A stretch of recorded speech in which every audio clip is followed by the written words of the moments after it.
जब तक भारत का संविधान है, भारत में कभी भी हिंदू राष्ट्र नहीं हो सकता। क्या बात करते हैं आप लोग? हिंदू राष्ट्र कहने से हिंदू राष्ट्र नहीं होता। We the people of India, जो हम भारत के लोग, उसमें सबको समान जीने का अधिकार है और सभी धर्मों को से सम्मान से रहने का अधिकार है, सबको आवाज उठाने का अधिकार है। तो कैसे हिंदू राष्ट्र कह देंगे आप लोग? बाबा साहब अम्बेडकर ने कहा था इस बात को, जो मैं हिंदू धर्म में पैदा हुआ ये मेरे बस की बात नहीं है, लेकिन हिंदू धर्म में मरूंगा नहीं ये मेरे बस की बात है। और 14 अक्टूबर 1956 को जो नागपुर में बाबा साहब ने इस धर्म को जो ठोकर मार दी थी और बुद्धिज्म अपना लिया था, जो समझे ना मेरी बात। और बुद्ध जो है वो पूरी दुनिया में है, समझे ना। आज ये लोग जो ये विदेशों में जाके क्यों नहीं बोलते कि हम लोग हिंदू राष्ट्र से आए? वहां क्यों तथागत बुद्ध की प्रतिमा लेके जाते हैं? बताइए ना। योगी जी जब बाहर से कोई फॉरेन डेलीगेट आता है तो तथागत बुद्ध की प्रतिमा देते हैं। नरेंद्र मोदी जी जाते हैं तो बुद्ध की प्रतिमा देते हैं। और यहां से जो है, यहाँ इनके जो जमाखोर पूंजीखोर जो लोग हैं वो जाते हैं कि बुद्धं शरणं गच्छामि, धम्मं शरणं गच्छामि, संघं शरणं गच्छामि। और वो बहन बोलती कि मैं बुद्ध की धरती से आई हूं। अगर आप बुद्ध की धरती से आई हैं तो भारत में जो है हिंदू राष्ट्र की बात कैसे कर रही है? तो भारत में बुद्ध की बात कीजिए ना। और जिस मीडिया की तरफ हम लोग देख रहे हैं वो बिकाऊ मीडिया है, और मैं तो संक्षेप में कहूँगा ये गोदी मीडिया है जो है। और गोदी मीडिया जो है वो 400 पार की बात करता है। विकास पुत्र जो है वो 400 पार की बात करता है। और 400 पार की बात करने से साथ साथ ये कहते हैं हम लोग भारत का संविधान बदल देंगे। संविधान के बाप ने नहीं बनाया, संविधान हमारे बाप ने बनाया है, और हम लोग जो है इसकी जान दे के भी जो है इसकी सुरक्षा करेंगे साथियों। जो उस पोलिटिकल रिजर्वेशन से जो है, अगर पूना पैक्ट के तहत जो रिजर्वेशन हुआ, अगर उसके तहत जो है संसद में या विधानसभा में चुन के जो अगर नालायक लोग जाते हैं तो हमें ऐसे पॉलिटिकल रिजर्वेशन की जरूरत नहीं है। जो है समझे ना मेरी बात? जो है आज हमें जरूरत है, हमारा जो है हक, हमारा अधिकार अगर ये लोग नहीं दे रहे हैं तो हम लोग छीन के लेने के लिए तैयार हैं। आप लोगों ने 2 अप्रैल को देखा, हमारे बहुत से भाई जो है इसमें शहीद हुए, और हम लोगों ने जो है अपनी बात को जो ना भारत में नहीं अब अपितु जो है पूरी दुनिया में जो ना इस बात का डंका बजाया जो है। और इन 10 सालों में जो है इसके देश के चौकीदार को भी ये बात समझ में आ गई है कि 400 पार की बात करने वाला चौकीदार जो है कभी 400 किलो RDX पे बात नहीं करता। देश का चौकीदार जो है कभी भी जो है वो प्रेस कॉन्फ्रेंस नहीं रखता है। वो ऐसी, अगर वो ओबीसी हैं तो ओबीसी के अधिकार की बात करे ना, ओबीसी के राइट की बात करे। क्रीमी लेयर किस लिए लगाया था? नरेंद्र मोदी जी इस पर क्यों नहीं बात कर रहे हैं? जो आप मुझे बताइए। जो है क्योंकि मोदी जी डरते हैं ओबीसी के इशू से, क्योंकि वो खुद जो ना ओबीसी नहीं है। जिस तरीके से उनकी डिग्रियां झूठी हैं, इस तरीके से ना उनका ओबीसी प्रमाण पत्र भी झूठा है। ये तो क्या है, बायस्ड है। जो ब्यूरोक्रेसी जो है उनके जो ना आगे पीछे लगी रहती है। लेकिन जब समय आएगा तो अच्छे अच्छे लोगों का ना खुलासा किया गया, और माननीय प्रधानमंत्री जी का खुलासा जो ना आने वाले समय में होगा और हो रहा है। जो हमारा ये दायित्व भी बनता है कि बाबा साहब ने जो अधूरे जो सपने छोड़े हम लोग उनको पूरा करें। लेकिन बात ये आती है कि जिसको हम लोग चुनकर भेजते हैं वो लोग जो संसद में जो है अपना मुंह पे जो ना पट्टा बांध के बैठ जाते हैं, और उनके आका जैसे बोलते हैं वो वैसे ही जो ना बात रखते हैं। जो आज समय है कि भी हमारे जो जैसे क्रीमी लेयर का मुद्दा है, जैसे इंटरव्यू का मुद्दा है, पेंशन का मुद्दा है, इस पे जो है ना बातचीत नहीं हो रही है। अब बात आती है हमारे इश्यूज़ की। जो है आप देखिए जिस तरीके से जो है हम लोग रिटन टेस्ट देते हैं, रिटन टेस्ट के बावजूद भी जो ना इंटरव्यू होता है। जब हम लोगों ने रिटन टेस्ट दिया तो इंटरव्यू की क्या जरूरत रह गई? जो है वो इसलिए जो है इंटरव्यू इसलिए लिया जा रहा है ताकि हमारे जो SC ST OBC और माइनॉरिटी वर्ग के जो लोग हैं, जो हमारे छात्र हैं, हमारी छात्राएं हैं, उनको जो है एक सोची समझी राजनीति के तहत जो है, एक षड्यंत्र के तहत जो है उनको डिस्क्वालीफाइड किया जाए। जो है ये जो बहुत घिनौना षड्यंत्र है, आप UPSC में देख लो, आप SSC में देख लो, आप हर जगह देखो, जो किसी भी सरकारी क्षेत्र में आप देखेंगे कि ये जो जातीय जो भेदभाव है, पहले जो जाति का शोषण का तरीका अलग था, वो खाना नहीं खाते थे हमारे साथ, वो हमें जो है नज़दीक भी नहीं आने देते थे। जो है लेकिन आज जो है ये समय जो है 21वीं सदी में जो चल रहा है शोषण, जो इसके तरीके चेंज हो गए। आप देखिए वो खाना हमारे साथ खाएंगे, हमारे साथ गाड़ी में बैठेंगे, हमारे साथ घर पे आएंगे, पानी पिएंगे, सारी चीज़ें होंगी। लेकिन जब हमारे हक और अधिकार की बात आएगी तो वो लोग जो है हमारे अधिकार को ना खाने का काम करेंगे। जो देखिए रिजर्वेशन की हम लोग जो बात करते हैं, पूना पैक्ट में जो है बाबा साहब और अम्बेडकर के बीच में जो है बाबा साहब ने कभी रिजर्वेशन की बात नहीं की। बाबा साहब ने प्रतिनिधित्व की बात की। बाबा साहब चाहते थे कि भाई हमारे लोगों को जो हमारी संख्या के हिसाब से जो ना हमें प्रतिनिधित्व मिले जो है, लेकिन ये जो है ये पॉसिबल नहीं हो पाया। तो बाबा साहब ने कहीं ना कहीं जो ना उसमें कहीं समझौता किया, और वो जो है हम लोगों ने रिजर्वेशन के मार्फत जो है, और आज भी बहुत सारे पढ़े लिखे जो है भाई बहन जो है ये कहते हैं कि रिजर्वेशन जो है वो मात्र 10 साल के लिए था। मैं उन सबको ये बताना चाहूँगा, पॉलिटिकल ये रिजर्वेशन जो था ये पॉलिटिकल रिजर्वेशन था, और पॉलिटिकल रिजर्वेशन जो है हम चाहते हैं कि भारत में 2% जो है वो 10% रिजर्वेशन ले रहा है। समझे ना, ईडब्ल्यूएस क्या है? ईडब्ल्यूएस के मार्फत जो है मात्र 2% या 2.5% लोग जो है 10% रिजर्वेशन ले रहे हैं। बाबा साहब के समय में काका कालेलकर कमीशन की बात जब उठाई गई थी तो उस समय पे जो ना वो विरोध हुआ था। ये तो धन्य हो मानवर साहब कांसीराम जी और वीपी सिंह जी जो है, जिन्होंने जो है मंडल कमीशन के मार्फत जो है इस बात को जो है 27% रिजर्वेशन दिया, और 27% रिजर्वेशन में भी जो है आज हमारे सामने जो ओबीसी परिवार के सामने जो है वो क्रीमी लेयर की तख्ती टांग दी है जो है। देखिए ये बात जो ना ये सोची समझी साजिश है, समझे ना, आप इस बात को बहुत अच्छे तरीके से समझें कि ये एक बहुत बड़ी साजिश है। हमेशा जो है एक बड़े भाई को एक छोटे भाई से लड़वाया गया है। वो लोग जानते हैं, मानवर साहब कांसीराम कहते थे जिसकी जितनी संख्या भारी उतनी उसकी हिस्सेदारी। ये हिस्सेदारी नहीं देना चाहते हैं, और इसलिए जो है वो शेड्यूल कास्ट की सब कास्ट में, ओबीसी की सब कास्ट में और एससी की सब कास्ट में जो है ये जो ना छद्म युद्ध जो ना करवाते रहते हैं जातियों के नाम पर, सब कास्ट के नाम पर। तुम्हारा ये फलानी जाति आरक्षण खागी, तुम्हारा ये लोग आरक्षण खागे। आरक्षण किसी ने नहीं खाया। बाबा साहब अम्बेडकर ने कहा शिक्षा वो शेरनी का दूध है, जो पिएगा वो दाड़ेगा। आज समय है बाबा साहब की शिक्षाओं को पढ़ने की और उनको जानने की जो, और खाली जय भीम से काम चलने वाला नहीं है साथियों। जो मैं आपको बताऊं, अगर हम लोग जय भीम की बात करते हैं तो पहले हमें जो है बाबा साहब के दिए हुए जो अधिकार हैं वो तभी सुरक्षित कर पाएंगे जब तक हम लोग जो है एससी एसटी ओबीसी और माइनॉरिटी के लोग जो एकजुट नहीं होंगे। जो है इसमें हमारी महिला शक्ति का, हमारी बहनों का भी ना बहुत भरपूर योगदान होना चाहिए। हमेशा आप देखिए जब एक स्त्री पढ़ती है तो वो 2 परिवार को संगठित करती है, 2 परिवार को शिक्षित करती है, और पुरुष पढ़ता है तो वो 1 परिवार को। हमें जो है आज मातृशक्ति को जो है ना हमें जो है वो इम्पावर करना पड़ेगा। जिस तरीके से जो है इन्होंने अभी 33% महिलाओं के लिए रिजर्वेशन लागू किया जो, लेकिन वो क्या, वो खाली एक ढकोसला है, समझे ना। हम लोग, मैं खुले आपके माध्यम से मैं ये पूछना चाहता हूँ, 33% रिजर्वेशन में जो है हमारी जो बहन है, शेड्यूल कास्ट की जो बहनें हैं, शेड्यूल ट्राइब की जो बहनें हैं, ओबीसी की बहनें हैं और माइनॉरिटी की जो बहनें हैं, उनका हिस्सा कितना है जो इसके ऊपर कभी कोई चर्चा नहीं करता।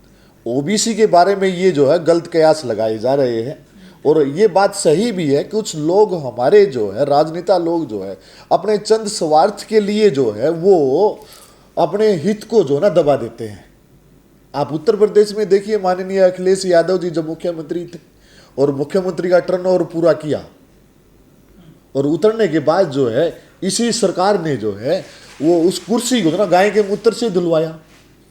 कितनी बार जो है माननीय मुलायम सिंह यादव को, शरद यादव जी को और हमारे बहुत सारे जो है एससी एसटी ओबीसी के नेताओं को जो ना वो जलील किया गया। बात ये है क्योंकि लालू यादव जी जो है भाई तेजस्वी यादव जी जो ना बहुत बड़े इश्यू उठा रहे हैं। जो हमारे WTA के जो हमारे जो मेन इशू हैं, हमारे प्रवीण जी और हमारे बहुत सारे वीपी सिंह जी और हमारी बहन जो वो गए वहाँ पर जो है लालू यादव जी, और उन्होंने जो सम्मान के साथ जो है ये बात रखी कि अभी हम लोग जो एजेंडे जो हमारे जो है ये जो हम लोगों ने एजेंडे बनाए हैं, हम लोग जो है इसके अपने चुनावी मैनिफेस्टो में जो ना ऐड करेंगे जो है। और हम लोगों ने भी ये पढ़ लिया कि भाई हम लोग जो है अभी आने वाली जो लोकसभा का चुनाव स्टार्ट हो गया है, दिल्ली में भी जो है अब शुरू हो जाएगा जो, और हम लोग भी जो अपनी नॉर्थ वेस्ट लोकसभा के माध्यम से, मैं पर्सनली विजय बोध जो है मैंने भाई प्रवीण जी से मैंने ये बातचीत की है कि हमारा पहला जो है हम लोग पहले अगर हम लोग पोस्टर निकालेंगे तो हम सबसे पहले जो ना अपने एजेंडों की बात करें और अपनी लोकसभा में और 10 की 10 विधानसभा में ना इसका जिक्र करेंगे, और आम जनमानस को जो ना इसको जो ना हम लोग बताएंगे ये बातें जो। क्या सर ओबीसी को जरूरत है आरक्षण की? नहीं, ओबीसी को जरूरत है आरक्षण की जो है, इसमें कोई अतिशोक्ति नहीं है, समझे ना। ओबीसी भी जो है, ओबीसी को क्यों राइट नहीं है? सुप्रीम कोर्ट में ओबीसी परिवार के कितने जजेस हैं बताइए ना मुझे, कितने आईएएस हैं, बहुत सही जवाब, कितने आईपीएस हैं, आप बताइए मुझे। अगर आप नहीं बता पाते तो आज भारत में एक प्रावधान है 10 देखिए प्रधानमंत्री ओबीसी नहीं है, वो झूठ बोल रहे हैं, आप इस बात को समझिए, वो बरगला रहे हैं जो है। गुजरात का उनका जो है ओबीसी का सर्टिफिकेट निकाल के दे। ऐसे ही तो ओबीसी प्रधानमंत्री जी ये भी कहते हैं मैं पढ़ा ही नहीं हूं, मैं चाय बेचता था, और दिल्ली यूनिवर्सिटी से जो ना वो डिग्री ले लेते हैं जो।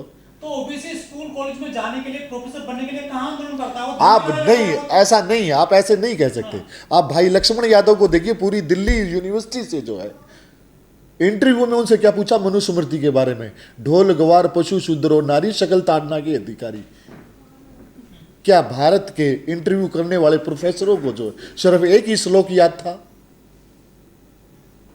एक यादव हमारे परिवार से जो है, एक अच्छा प्रोफेसर है, जाकिर हुसैन कॉलेज में पढ़ा रहा है, और उसके बावजूद जो है सिर्फ एक ही सवाल पूछते हैं कि शब्द, इस श्लोक का जो है शब्दार्थ कीजिए।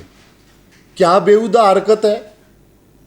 जो प्रोफेसर जो है अब आने वाली पीढ़ी को सुशिक्षित कर रहा है, और उसके जो स्टूडेंट जो है वो दूसरी जगह जाके जो ना प्रोफेसर लग रहे हैं, और उस प्रोफेसर को जो है इंटरव्यू से बाहर किया जाता है कि सिर्फ इस वजह से क्योंकि वो मनुवाद का धोतक नहीं है जो। सब याद रखिए। ओबीसी साथ क्यों नहीं लगे लक्ष्मण यादव जी के? देखो ओबीसी साथ लगे हैं लक्ष्मण यादव जी के, और खाली ओबीसी जो लक्ष्मण यादव के साथ नहीं लगा है, माइनॉरिटी भी उसके साथ लगा है, एससी भी उसके साथ लगा है, और एसटी भी उसके साथ लगा है जो। आप देखिए दिल्ली यूनिवर्सिटी के इतिहास में जब भी कोई भी आंदोलन हुआ तो लक्ष्मण यादव के हाथ जो ना वो सभी साथियों ने मजबूत किए, और हम लोग भी जो है सामाजिक संगठनों के बाद, चाहे प्रवीण भाई हो चाहे हम लोग, सभी लोगों ने जो ना लक्ष्मण भाई की बात को ना बड़ी प्रमुखता से लिया है जो। आज बात इशू ये है कि भारत का गोदी मीडिया जो है वो एक, पहले कहावत है कि पहले बिकते थे, पहले छपते थे फिर बिकते थे। आज समय जो है विपरीत हो गया है, आज पहले बिकते हैं और फिर छपते हैं, समझे ना। एससी एसटी ओबीसी माइनॉरिटी की जो अधिकार की जो बात है वो लास्ट के किसी पन्ने में जो छोटी सी जो है ना, छोटी सी दिखाई देगी, समझे ना। और हम लोग जो सबसे ज्यादा टैक्स देने वाले जो है एससी एसटी ओबीसी के लोग तो हैं, और उनका जो टैक्स खा के जो है ये लोग फ्रंट पेज पे जो ना अपनी तस्वीरों को जो, अपने पोस्टर्स को जो ना, अपने झूठे वादों को ना हमारे सामने जो रिप्रेजेंट करते हैं। हमारी बहन जो है आदिवासी महिला जो है पर राष्ट्रपति बनी, क्या मंदिर जाने का अधिकार मिला? पहले वाले भी नहीं गए थे मंदिर से। मैं वही तो कह रहा ना, वो ऐसी थे हमारे कोविंद जी जो है, उनको भी अधिकार नहीं था। अगर हम लोग जो है आदिवासी एससी एसटी ओबीसी और माइनॉरिटी के लोग ये सोचते हैं कि भी हम लोग जो है अच्छे अच्छे पदों पर आकर बैठ गए, तो उनका शोषण का तरीका आज भी वही है, कास्टिज्म करने का तरीका आज भी वही है। भले ही जो है ना उनका तरीका जो ना पहले के अपेक्षा जो है ना अब नया जो है वो नए नए तरीकों से जनरेट हो गया है, समझे ना। नरेंद्र मोदी जी है राम मंदिर की बात करते हैं, आस्था सभी की है, जिस मर्यादा पुरुषोत्तम राम की हम लोग उनका भी सम्मान करते हैं, ठीक है ना। हमें किसी के धर्म से कोई गुरेज नहीं है। लेकिन आप ये देखिए क्या द्रौपदी मुर्मू भारत की पहली द्रौपदी मुर्मू जी को जो है भारत की पहली जो है फर्स्ट नागरिक कहा जाता है। क्या भारत की फर्स्ट महिला नागरिक को जो है मंदिर में जाने का अधिकार नहीं है? समझिए आप जो है, जब भारत के प्रथम महिला को जो है मंदिर में जाने का अधिकार नहीं है, ठीक नहीं। हम लोग जो है एक डेकोरम है, एक पद है, एक पद की गरिमा है, उसके मार्फत जो ना हमें हर धर्म का सम्मान करना पड़ेगा, हर धर्म के लोगों को जोड़ना पड़ेगा। हम किसी का विरोध नहीं कर सकते जो है, समझे ना। एक बहुत बड़े तबके को जो बहुत बड़ा कमेरा जो तबका है, जिसको हम लोग जो है अपना वाल्मीकि परिवार कहते हैं, आज देखिए वो गटर में मर जाते हैं, उनकी सुरक्षा का जो ना कोई ध्यान रखने वाला नहीं है। देश का जवान जो है वो बॉर्डर पे सफाई करता है, और देश का सफाई कर्मचारी जो ना वो देश के अंदर सफाई करता है, लेकिन दोनों को जो ना शहीद, एक को शहीद का दर्जा मिलता है लेकिन दूसरे को शहीद का दर्जा नहीं मिलता। ये दोहरा मापदंड जो ना हम लोगों को खत्म करना पड़ेगा। जो हमारे गटर में अंदर जाके जो सफाई करता है उसको भी शहीद का दर्जा मिले, क्योंकि वो कमेरे वर्ग से आता है, वो लुटेरे वर्ग से नहीं आता हो।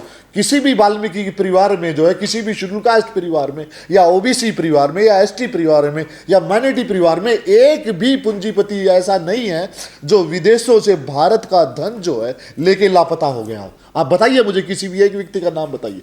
जितने भी लुटेरे हैं सभी नहीं के तो हैं, समझे ना। आज ये लोग जो है बॉन्ड के मार्फत जो है वो पैसा ले रहे हैं। किन से ले रहे हैं? जिन लोगों ने हमारी आने वाली नस्लों के अंदर जो है कोरोना वैक्सीन के नाम पर जो ना जहर डाल दिया, उनसे ये पैसा ले रहे हैं। विजय मल्ला देश छोड़ के भाग गया, उससे जो है डोनेशन ले रहे हैं। तो ये डोनेशन वाली सरकार जो है ज्यादा दिन चलने वाली नहीं है। और ये 400 पार का जो इन लोगों ने जो ये जुमला जो छोड़ा है, पहले 15 लाख का जुमला आया था, आज जो है ये जो है ना 400 पार का जुमला आ गया। हम भारत की जनता जो है इस जुमले से तंग आ चुकी है और इस जुमलेवाद से जो है ना बाहर निकालना चाहती है। और आने वाले समय में हम लोगों को जो ना बहुजन के साथ जो है न्याय करना पड़ेगा। और 14 अप्रैल हम लोग तभी मना सकते हैं। इस बार जो है हम लोग दिल्ली में जो ना 25 तारीख को जो है हम लोग अपना मताधिकार का सही प्रयोग कर कर जो है हम लोग बाबा साहब के कार्य और अधूरे हैं उनको सपना पूरा करेंगे। आप सभी लोगों ने मेरी बात को सुना। आप सभी को नमो बुधाई, जय हिंद साथी।